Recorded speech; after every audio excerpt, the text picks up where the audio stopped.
Halo, selamat datang di SAP Business One Tips. Dalam video ini, saya akan menunjukkan cara mengembalikan komponen yang sudah terpakai di production order pada SAP Business One. Oke, sebelum lanjut, jangan lupa subscribe, like, dan share, serta hidupkan tombol notifikasi agar Anda bisa mendapatkan video SAP Tips lainnya. Langsung saja kita mulai. Berikut adalah contoh dokumen production order. Dapat dilihat bahwa pada item row 1 telah terisu sebesar 12.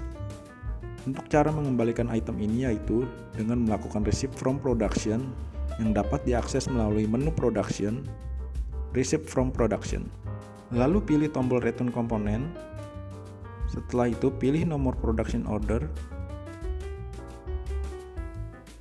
Kemudian memilih item yang ingin dilakukan return komponen.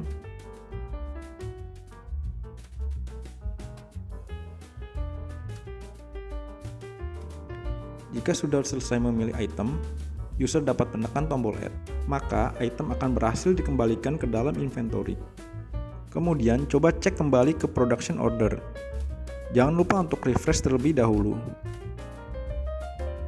Kemudian kita dapat melihat pada kolom issue pada row 1, maka sudah kembali menjadi 0. Oke, terima kasih telah menonton video ini. Jangan lupa untuk subscribe, like, dan share video ini ke teman-teman Anda, serta aktifkan lonceng notifikasi untuk menerima notifikasi setiap kali kami upload video terbaru.